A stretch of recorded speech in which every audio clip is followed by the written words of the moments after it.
말씀 창세기 2장 1절에서 3절까지 말씀입니다. 같이 우리 찾으셔서 한 목소리를 읽겠습니다.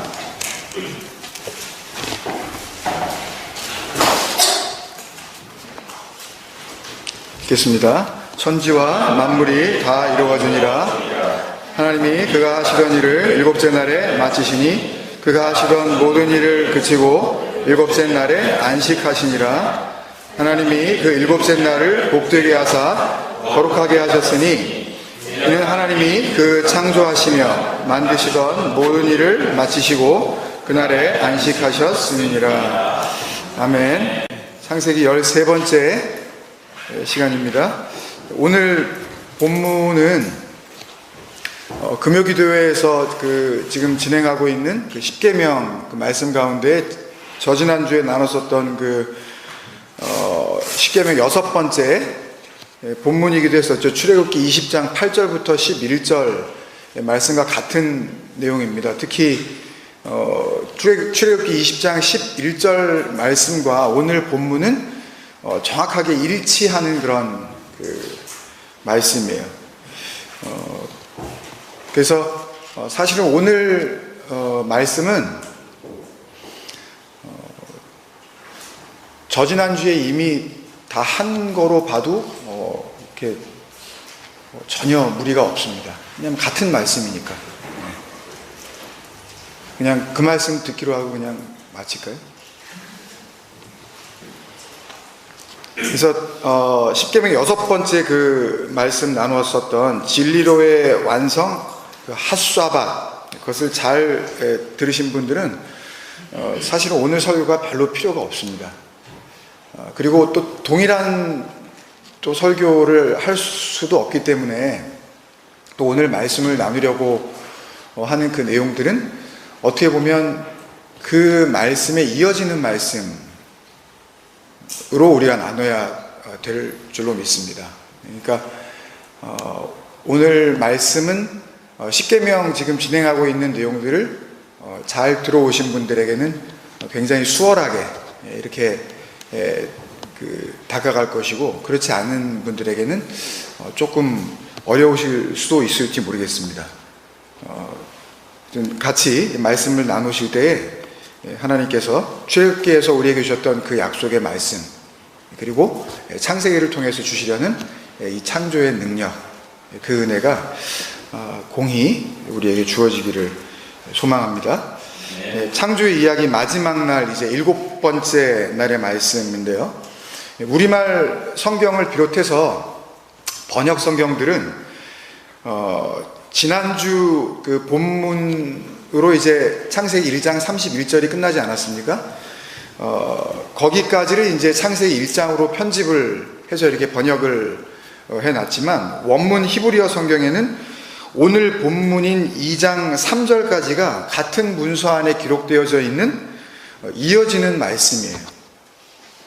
그러니까 원래는 오늘 창세기 2장 1절, 2절, 3절은 창세기 1장 32절, 33절, 34절로 이어졌어야 하는 게 오히려 나을 뻔했다는 말씀입니다. 원래 그렇게 돼 있어요. 원래 그 기록 자체가. 원문에 그렇게 기록되어 있기도 하지만 내용으로 보더라도 창세기 1장 1절에서부터 2장 3절까지의 이 구성 그 방법과 2장 4절부터 이제 쭉 이어지는 창세기 뒤에 그 쓰여진 방법 자체가 달라요. 정확하게 말씀을 드리면 창세기 1장 1절부터 오늘 본문인 2장 3절까지는 시, 그 포임 형태를 띠고 있고요. 2장 4절부터 이제 쭉 뒤에 창세기 마지막까지는 산문 형태, 그러니까 나레이션, 스토리 전개로 이렇게 되어지고 있습니다. 그래서 창세기 1장 1절부터 2장 3절까지 시로 쓰여졌기 때문에 굉장히 많은 의미를 포함하고 있었던 거죠. 시라는 게 원래 좀 그렇잖아요. 그냥 이렇게 스토리나 산문이나 소설하고는 다른 것이 많은 의미들을 갖고 있기 때문에 형식 자체가 굉장히 다릅니다. 그래서 2장 4절부터는 새로운 그 형태의 이야기가 시작되고 있기 때문에라도 좀 편집을 2장 3절까지를 1장으로 하는 게 낫지 않았겠나 하는 그런 생각을 해봅니다. 어쨌든 창세기 1장 1절부터 2장 3절까지의 주어는, 말씀의 주어는 우리말 하나님으로 번역된 엘로힘이었어요. 엘로힘을 전부 다 하나님으로 번역을 한 거예요, 우리나라에서. 그리고 이제 다음 주에 보게 될 2장 4절부터는 쓰여져 나가는 그 이야기의 주어가 갑자기 여호와 엘로힘으로 확 바뀌어요. 2장 4절부터. 그렇게 3장 24절 마지막까지 가다가 4장부터는 여호와로만 나오기도 하고 엘로힘으로만 나오기도 하고 또 간혹 여호와 엘로힘으로 이렇게 나오기도 하고 막 하면서 창세기 그 전체, 그리고 구약 성경, 그리고 심지어는 신약 성경에까지 그 하나님의 이름이 영향을 미치게 됩니다. 물론 다 같은 하나님이에요. 엘로힘으로 등장을 하시든 또 여호와 엘로힘으로 나타나시든 아니면 그냥 여호와만으로 이렇게 등장하시든 전부 우리가 믿어야 하는 그 하나님을 의미하는 호칭들인 건 맞습니다. 그런데 그럼에도 불구하고 오늘 창조의 7째 날까지는 엘로힘이라고만 자신을 이렇게 계시하시다가 2장 4절부터는 아무 설명도 없이 갑작스럽게 여호와 엘로힘으로 나타나시는 걸 보면 거기에는 분명 무슨 이유가 있을 것 같다는 그런 생각이 드는 겁니다. 그 차이가 사실 정확히 뭔지 알기 위해서는 엘로힘만으로 나타나셨을 때의 특징이 뭔지, 어떤 상황 속에서 엘로힘으로 나타나시는 건지, 그리고 여호와 엘로힘으로 역사하실 때에는 어떤 상황에 있기 때문에 그런 이름으로 나타나시는 건지 하는 그런 특징들을 사실은 하나하나 찾아서 비교해보고 깊이 생각해 봐야 돼요. 근데 그게 말처럼 간단한 일이 아니잖아요, 그죠? 그거를 구분하려고 하는 그런 작업들이 별거 아닌 거에 쓸데없는 신경을 쓴다고 하실지 모르겠지만 하나님 스스로도 나는 이름이 없다라고 하셨단 말이에요. 나는 이름이 없다라고 하셨던 분이 갑자기 이렇게 호칭을 변경하거나 또는 추가해 가면서 말씀을 하시고 계시는 것을 보면 분명 거기에는 그럴 만한 이유가 있을 거라는 그 생각을 하게 된다는 말씀입니다. 출애굽기 3장에서 모세가 그랬잖아요. 출애굽기 3장 13절에 보면 이스라엘 백성들한테 가서 너희의 조상 하나님이 나를 너희에게 보내셨다 그러면 그들이 내게 묻기를 그의 이름이 무엇이냐 그럴 텐데 그러면 내가 뭐라고 말해야 됩니까? 그랬잖아요. 이 상황은 뭔지 아시죠? 미디안 광야에서 이드로 그 장인의 양떼를 치고 있을 때에 호렙산 한가운데 있는 어떤 떨기나무 아래 불꽃처럼 나타나신 어떤 음성이 있었잖아요. 그거에 대한 이제 이야기죠. 그렇게 뭐라고 말해야 됩니까? 한마디로 지금 나한테 이스라엘 백성에게 가라고 하시는 당신의 이름은 무엇입니까? 그런 뜻이잖아요. 그러니까 이름을 묻는다기보다는 당신은 누구십니까를 묻는 거죠, 사실은요. 그죠? 그랬더니 하나님이 하신 대답이 뭐예요? 나는 스스로 있는 자다.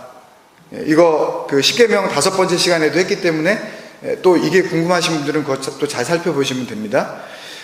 에흐예, 아쉘, 에흐예 라고 이렇게 말씀하셨는데 여기서 아쉘, 그 에흐예, 아쉘, 에흐예 할 때 그 아쉘은 그 뭐 문법 시간 같아서 죄송하지만 이 관계대명사예요.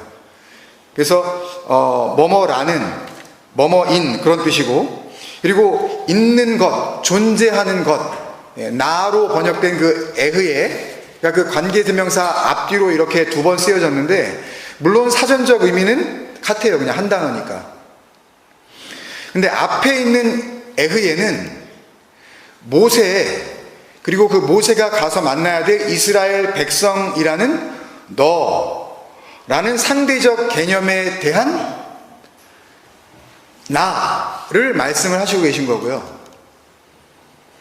뒤에 쓰인 에흐예는 그 누구와도 상대할 수 없는, 그 누구도 존재할 수 없는 절대적 개념으로서의 존재하는 나를 말하는 겁니다. 좀 어려우시죠? 한마디로 결국 나는 나, 라는 말씀이신데, 조금 더 설명을 드리자면, 지금 모세가 당신의 이름이 뭐냐고 이렇게 묻는 그 모세에게, 당신이 누구십니까? 라고 지금 묻는 모세에게 하신 대답이 에흐에 아쉘 에흐에, 나는 스스로 있는 자야, 나는 나야 라고 하시는 말씀은, 나를, 그 하나님을 섬겨야 할 대상으로 알고 있는 너와 이스라엘 백성이라는 그 모든 너들의 그 대척점, 그 반대편에 서 있는 엔티포드, 그 정반대의 개념으로서의 상대적인 나를 먼저 말씀을 하신 거고요. 그 나는, 뒤에 나오는 그 나는, 사실 그 나는 어떤 상대적 개념에 너도 존재하지 않을 때에야 존재하는 절대적인 나라는 뜻인 겁니다. 더 어려우시죠? 하나님이 말씀하시려는 그 나는 하나님 그 자체로만 하나 되어졌을 때에 존재할 수 있는 그 존재를 말씀하시려고 하는 거예요. 짧은 이야기지만 나는 나다라고 하는 그 말씀 안에 복음과 진리와 은혜와 생명을 담았다니까요, 여러분. 이 말씀 속에서 얼마든지 우리는 구원의 메시지를 발견할 수가 있어요. 메시아인 그리스도를 만나실 수가 있다니까요, 여러분. 거기에서 그 나라는 하나님 앞에 서 있는 너, 그리고 그 하나님인 나가 되지 않는 모든 너들은 존재할 수 없는 너라는 것을 안 나,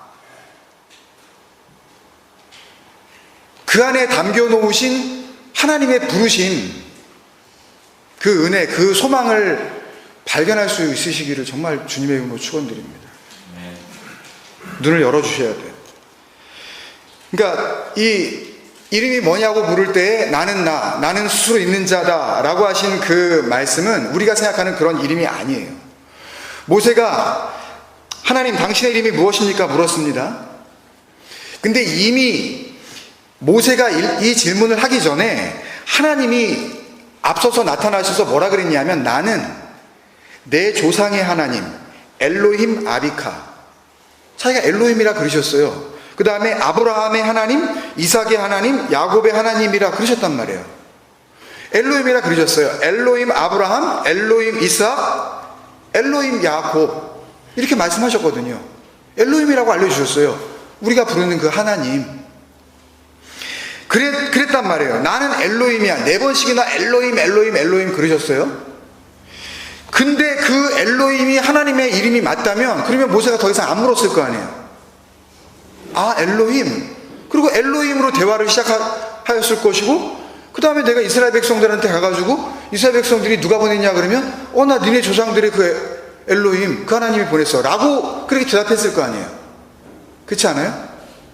근데 다시 그 이름이 뭐냐고 물었다는 이야기는, 그 엘로힘은 그분의 호칭이 진정한 호칭이 아니었다는 거죠, 여러분.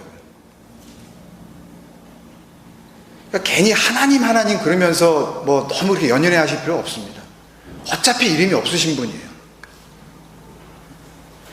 그리고 나서 하신 대답이 예흐에 아쉘 예흐에, 나는 스스로 있는 자야, 그게 내 이름이야 라고 하신 거라면, 그게 이름이 맞다면 그 다음부터 나타나실 때에는 그 이름으로 나타나셨어야 되잖아요. 스스로 있는 자가 말씀하시되, 계속 스스로 있는 자가 가라사대, 계속 이러셔야 되는데, 이때 한번 딱 그러시고는 다시는 그 말씀 안 하셨단 말이에요. 결국 뭐예요? 그것도 그분의 이름이 아니라는, 하나님 스스로가 당신은 사람의 입에 의하여 불리어질 이름이 없다는 것을 확인시켜 주신 거예요.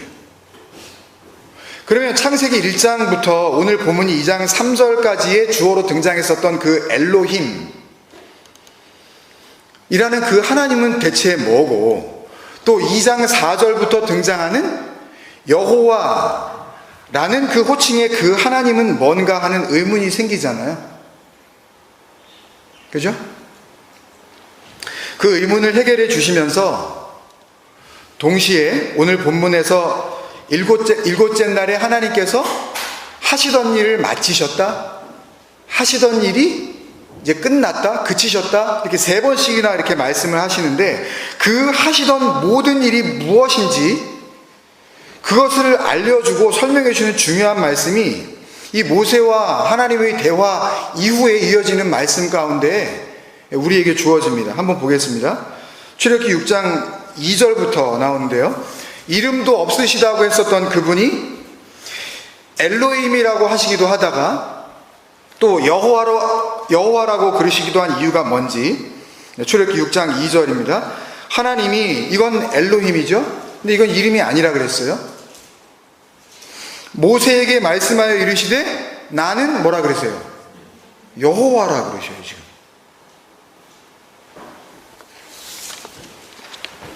3절에 내가 아브라함과 이삭과 야곱에게 전능의 하나님으로 나타났으나, 엘로힘이 뭔지 지금 설명하시는 겁니다. 하나님이 친절하게 우리에게.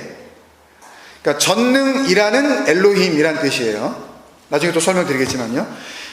그리고 나의 이름을 여호와로는 그들에게 알리지 아니하였고, 여기 나오네요. 자기 이름이 여호와라고 지금 밝히셔요. 또 4절에 가나안 땅 곧 그들이 거류하는 땅을 그들에게 주기로 그들과 언약하였더니 이제 애굽 사람이 종으로 삼은 이스라엘 자손의 신음소리를 내가 듣고 나의 언약을 기억하노라. 6절에 그러므로 이스라엘 자손에게 말하기를 나는 여호와라 그러셔요. 그리고 여호와를 설명하시는 것 같습니다. 그 다음에 내가 애굽 사람의 무거운 짐 밑에서 너희를 빼내어 그들의 노역에서 너희를 건지며, 그들이 뭔가 열심히 했대요. 그러니까 노예 생활했다는 걸로만 그냥 생각을 하시고 그 문자의 그 표면에만 흐르고 있는 그 뜻에서만 머무르시면은 여기서는 우리가 은혜가 하나도 없습니다. 그러니까 그 안에 담겨져 있는 진리에 눈이 열리셔야 돼요. 그들의 노역에서 너희를 건지시며, 하던 일이 건져지면 그러면 하던 일이 어떻게 될 거 아니겠어요? 멈춰질 거 아니에요. 그들이 뭔가 열심히 했대요. 국고성 짓고 막 이렇게 했잖아요. 성 쌓고 했잖아요. 그게 전부 다 성전이었습니다, 여러분. 예배 드리는 신전이었다고요, 그게요. 그들이 지었었던 그 벽돌 쌓기가. 그들의 노역에서 너희를 건지며, 이제 하던 일을 그치게 하신다는 거예요. 그게 여호와 하나님이라는 거예요. 편팔과 큰 심판들로서 너희를 속량하여 값을 지불하신대요. 7절에 너희를 내 백성으로 삼고 나는 너희의 하나님이 되리니 나는 애굽 사람의 무거운 짐 밑에서 너희를 빼낸 너희의 하나님 여호와인 줄을 알리라. 이게 이스라엘 백성에 대한 1차적인 얘기인 동시에 그 하나님을 믿는 여러분의 이야기라면, 그러면 이 이야기가 내 이야기거든요. 그럼 여기서 나와 그 하나님이 발견되어져야 된단 말입니다. 여호와를 설명하시는 말씀이에요. 근데 뭐라고 말씀하시냐면 모세 이전에 아브라함, 이삭, 야곱에게는 여호와로는 나타나지 않으셨대요. 그렇죠? 여호와로는 나타나지 않았다고. 뭘로만 나타나셨대요? 전능의 하나님. 전능의 하나님으로만 나타나셨대요. 그러니까 모세 이전에 그 하나님의 모습은 전능의 하나님으로만 나타나셨다는 거예요. 히브리어 엘로힘 샤다이의 번역인데요. 전능의 하나님. 줄여서 엘샤다이라고도 들어보셨죠? 언젠가. 문자 그대로 직역하면 샤다이라는 엘로힘이 되는 겁니다. 그러니까 다시 말하면 성경에서 엘로힘으로 표현되어지는 그 하나님은 곧 샤다이로 설명될 수 있다는 말이에요. 결국 그 엘로힘, 우리가 하나님이라고 부르고 있는 그 엘로힘은 한마디로 이야기하면 전능, 히브리어로 샤다이라는 말씀입니다. 이 히브리어 명사 샤다이는 사전을 찾으면 딱 의미가 하나예요. 그냥 almighty, 뭐 엄청난 파워를 가지고 있는 초능력자, 그런 뜻이죠. 전능이란 뜻이 있어요. 가장 능력 있는 자라는 그런 뜻이에요.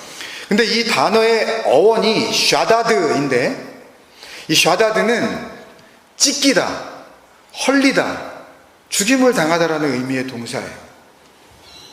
그러니까 엘로힘, 그 하나님의 그 전능함이라는 것은 올마이티, 능치 못할 힘이 능치 못할 일이 없으심을 가리키고는 있지만 그 능치 못하심이라는 그 이야기는 찢기시고 헐리시고 죽임을 당함으로써 드러내시는 능력을 말씀하시는 거라. 여러분, 하나님의 전능의 목표는 한 가지입니다. 구원받은 성도가 누리게 될 완성된 하나님의 나라를 의미하는 요한계시록 마지막에 나오는 그 새 하늘과 새 땅에 있어요. 그것을 위한 전능이라고요. 그죠? 예를 들어 병이 낫고 뭐 사업이 잘 되고 문제가 해결되고 소원이 뭐 들어지고 원하는 것을 갖게 해주는 것을 전능이라고 하지 않습니다, 여러분. 그러니 그건 축복도 아니라는 거예요. 하나님의 전능함이란 하나님의 사람이 하나님 안에서 구원받을 그 하나님의 백성이 더 이상 나, 너, 창조주와 피조물로 있지 않고 그래서 이제는 더 이상 하나님과 그 피조물 사이에 나와 너가 없는 이런 상태를 뭐라 그래요? 하나님이 우리와 함께 계시다는 걸 뭐라 그래요? 임마누엘. 그 임마누엘의 상태를 이루게 하시는 온전한 능력을 말하는 거거든요, 여러분. 하나님이 내 옆구리에 계시다는 얘기가 아니에요. 하나님이 무진장 나한테 가깝게 계시다는 그런 의미가 아닙니다. 임마누엘의 뜻은 나를 죽이시고 내가 되신 그 하나님을 의미하는 거예요. 아니, 이 쇳덩어리일 수밖에 없는 내가 그 하나님과 옆에 있어서 뭐 하겠냐고요. 나는 그 하나님에게 계속 요구할 거 아니에요. 이 연약하고 부족한 죄인을 살려달라고 늘 그렇게 간구할 것이고 맨날 잘못했을 때마다 용서해달라고 벌벌 떨 거 아니에요. 왜? 그거 용서함 못 받으면 어디 보낼까봐, 지옥 보낼까봐.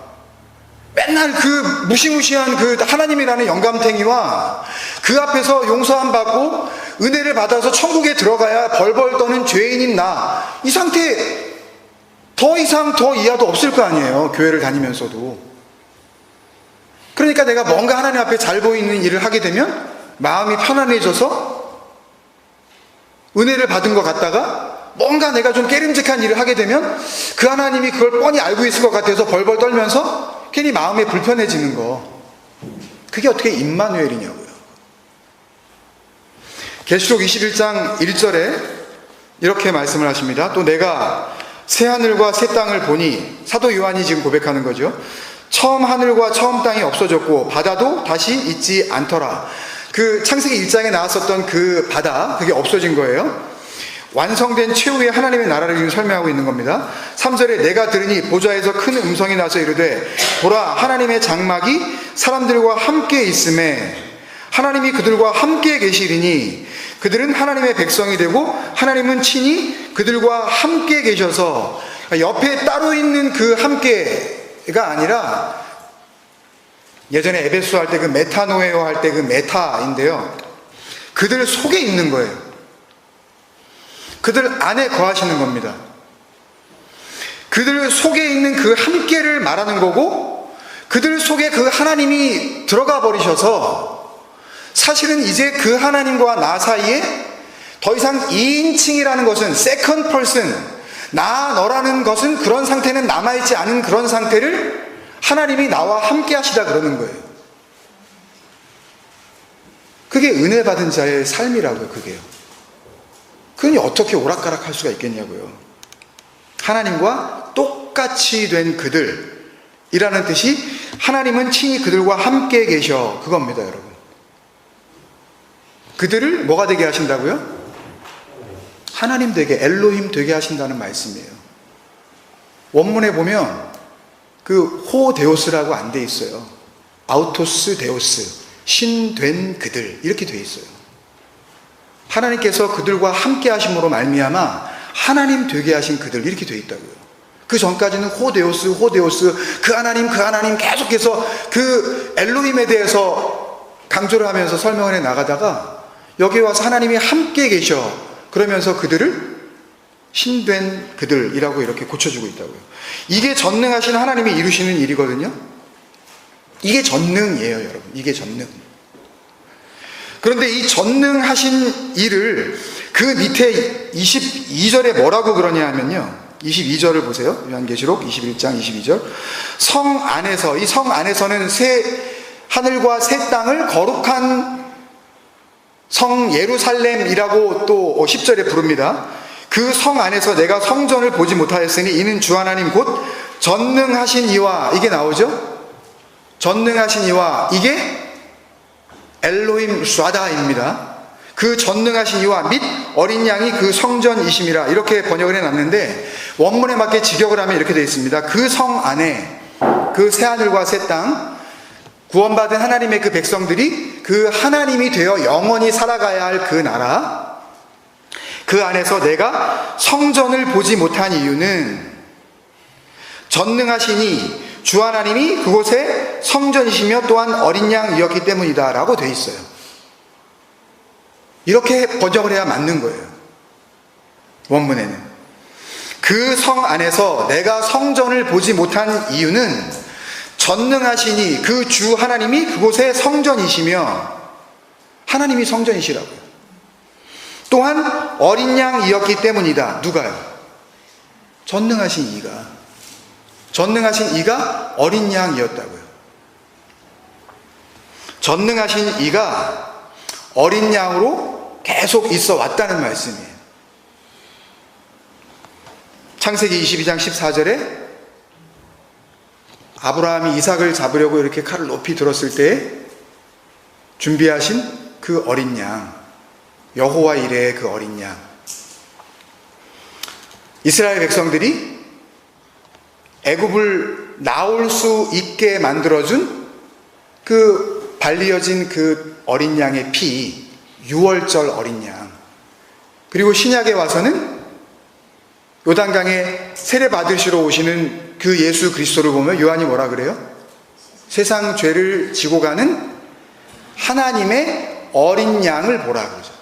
그게 다 뭘 의미하는 거예요? 전능하신 이, 찢기고 피 흘리고 죽임을 당함으로써 성도와 하나님이 영원히 함께할 그 새하늘과 새 땅을 완성하시는 그 엘샤다이, 전능하신 이가 어린 양의 모습으로 역사일에 있어 오셨다는 말씀입니다. 그럼 오늘 본문에 3번씩이나 거듭 반복해서 말씀하신 하나님, 그 엘로힘, 엘로힘은 샤다이라 그랬습니다. 샤다이는 또 어린 양이라고 그랬어요. 그 하나님이 그 하시던 일을 마치셨다는 그 의미는 뭐겠습니까? 그 찢기고 피 흘리고 그렇게 헐려서 죽임을 당했어야 하는 일들이 이제 완료가 됐다는 말씀이죠. 이제 그거 안 해도 된다는 말씀이에요. 이제 그거 끝났다는 거예요. 그러니까 지나간 6날 동안 일어난 일들과 7일째의 안식, 하나님이 그러시잖아요. 이사야서 40장 28절인가요?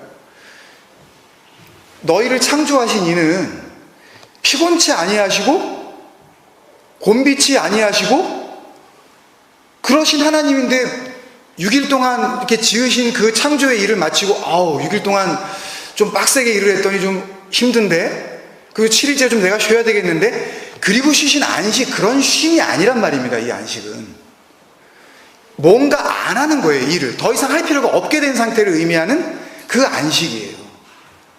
그러니까 일요일 날을 안식일로 삼아가지고 뭐 버스도 타고 다니지 말고 뭐 짜장면도 사 먹지 말고 무슨 볼링장도 가면 안 되고 뭐, 그러니까 이런 식의 어떤 쉼으로 이것을 이해하고 오해하는 것은 정말 참 망측한 겁니다. 진짜 한심한 거예요. 예? 복음의 비읍자도 모르는 그 찢기고 피 흘리고 죽임 당하시는 그 전능하신 그 능력, 샤다이, 전능이라고 스스로 규정하신 엘로힘, 그 하나님 자신이 이제는 더 이상 그 일 할 필요가 없다. 이제 육으로 완료가 되는 거다.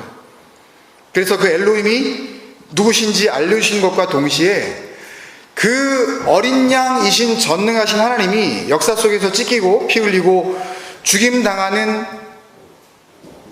세상죄를 지고 가는 어린 양의 모습으로 드러나실 때마다 그것을 알아보고 그 구원의 자리로 인도함을 받는 복되고 거룩한 아들들로 완성되어질 성도들이 누구인지를 알려주시고 계신 말씀이에요. 여기에 그 복음과 진리가 다 담겨 있어요. 그래서 7일째에는 뭐가 없어요? 저녁이 되고 아침이 되니까 없어요. 이제는 날을 셀 필요가 없습니다. 더 이상 날의 개념이 필요 없는 상태가 되는 거예요. 날은 그것을 카운트해야만 하는 존재들에게 필요한 거지, 끝이 없는 영혼을 살아가야 하는 존재들에게, 더 이상 일할 필요가 없는 완성의 존재들에게 있어서는 더 이상 카운트해야 되는 날의 개념이라는 것은 아무런 의미가 없는 거니까요. 그렇지만 여러분, 말씀을 마치면서 한 가지 잊지 마셔야 되는 것이 있습니다. 어린 양의 피와 그 살을 참된 양식으로 알고 받아 먹은 그 영생을 얻은 자가 있는가 하면, 그래서 그 날을 셀 필요가 없는 저녁과 아침이 되니가 없는 일곱째 날을 맞이하는 그런 자가 있는가 하면, 시 없는 불, 지난주에 얘기했었던 그 예레크 에세부, 아들 없는 그 양식을 양식인 줄도 모르고 열심히 먹고 영벌을 사는 자도 있다는 것을 잊지 마셔야 합니다. 일곱째 날은 그렇게 마냥 기쁘고 좋은 날만을 의미하는 날이 아니에요. 일곱째 날은 죄와 의와 심판이 완성되어진 그 날을 말씀하시는 겁니다. 그래서 더 이상 자기가 하던 일을 멈출 수 있는 날, 샤바스, 안식, 다 이루었다, 이제 다 끝났어, 다 결정되었다 라고 하나님도 말씀하시는 거고, 그 어린 양으로 오신 그 예수, 그 하나님도 그 언약의 기둥 스타우로스에서 다 이루었다 말씀을 하시는 겁니다. 부디 그 엘로힘의 영원한 참된 안식에 들어가시는 저와 여러분이 되시기를 주님의 이름으로 간절히 축원드립니다. 우리 한번 같이 기도하겠습니다. 우리는 하나님을 믿고 수고하고 무거운 짐을 하나님께 내어드린다는 의미를 간혹 그냥 내가 하는 일이 잘 되고 내가 원하던 바가 이루어져서 그냥 소위 만사 형통하고 가정이 평안한 것을 가지고 하나님 앞에서 안식을 얻었다라고 생각하는 그런 수도 있을지도 모릅니다. 그렇지만 하나님께서 말씀을 통해서 우리에게 주시려는 안식은 이 세상에서 있다가 없어질 그런 일시적인 안식을 말씀하시지 않습니다. 하나님이 정말 우리에게 주시려고 하는 그 안식은 더 이상 그런 수고하지 않아도 되는 영원한 안식, 그리고 여기서도 얻고 우리 육적 존재가 이 땅 가운데에서 사라졌을 때에도 계속해서 누릴 수 있는 그 영원한 안식을 말씀하고 계시는 것입니다. 우리는 이구동성으로 다 그렇게 이야기합니다. 내가 하나님을 믿고 구원을 받았다고. 그게 안식이거든요. 정말 안식을 누리십니까, 여러분? 아무것도 하지 않아도 그 하나님께서 나에게 주신 그 평안을 누릴 수 있는 그런 상태가 되셨냐? 구원은 그 완성의 상태로 우리를 인도하시는 하나님의 은혜입니다. 자신을 돌아보시면서 일곱째 날로 하나님께서 주시려는 복음의 이야기는 한 달락이 끝나게 됩니다. 이제 2장 4절부터는 하나님께서 길고 긴 산문체의 이야기로 우리에게 스토리를 전개해 나가셔요. 짧지만 혹은 좀 어렵게 들렸을 수도 있지만 그 안에 담겨져 있는 그 베레시트의 마음, 그 태초 이전부터 하나님께서 이루시려고 했었던 그 아버지의 그 사랑의 마음, 그것을 여러분들이 창세기 1장을 통해서 만약에 만나실 수 있었다면 여러분들은 이미 여러분들이 인정하시든 인정하시지 않든 그 영원한 참된 안식에 들어가 있는 줄로 믿습니다. 하나님 앞에 감사드리면서 그것을 주님과 함께 누릴 수 있는 하루하루를 이제 더 이상 나를 세지 않고 영혼 속에서 살아갈 수 있는 그런 참된 하나님의 백성 되게 하옵소서. 같이 한번 기도하겠습니다.